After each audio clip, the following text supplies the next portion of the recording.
And for me, this DMT 5-MeO experience, it was wow. It was crazy. I don't need it anytime soon. But yeah, it was a wild release. I ended up getting sick, massively sick for about 2.5 weeks after. I had cold sores. I think I was just purging anger. Sure. Makes sense. Yeah. I see a lot of illness is that's what it is, stored energy, right? Yeah. Out. Yeah. Wow.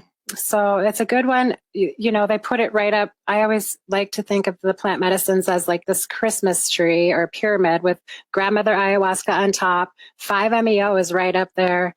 Ibogaine or iboga. And then, you know, mushrooms are these children. I always talk about this on the show, but where you can really be playful. I mean, especially maybe not at 6 grams, but, and ask questions. And for the first time I experienced, the first ceremony I was ever in was this past February, but there was actual live musicians with instruments.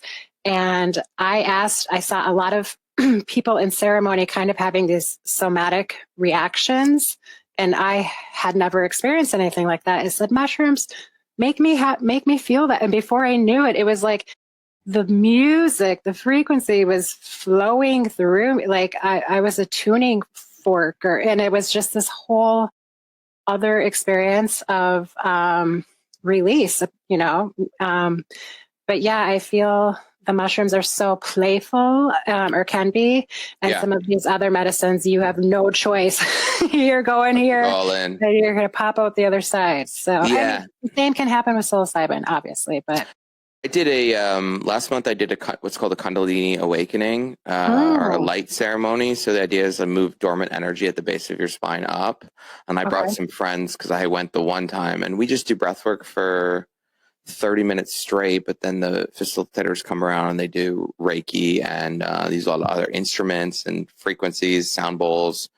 And it is one of the most powerful things. We don't do any plant medicine on it, but it's just as powerful as having a psychedelic experience. Hypertrophic breathwork, you could, you know, have the same thing. There are people crying, screaming, speaking in tongues. wow. I try not to judge because I'm thinking, okay, well, I don't know what people are going through, why they're crying. Their mom could have passed away last week. That's why they're here. I've made weird noises. I'm not, but when I go home, you know, again, it's all energy. I'm like, okay, I could write an album today. You just open the channel, and you know, I feel like sometimes I speak about this stuff, and it is from a bit of a privileged place, because not only do we have access to these things, but also we have time to do them. And a lot of people, you know, I got 3 kids running around, and you may have a lot of the trauma that I had or you had, but you don't have the time to heal.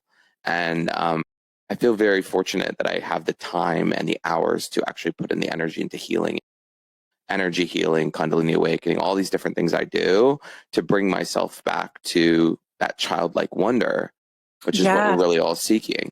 Well, yes, thank you for saying that. And I couldn't agree more. I mean, here you are having a wild experience, no medicine involved, right? And it's just further, in my opinion, a further point that healing and or integration is truly never ending.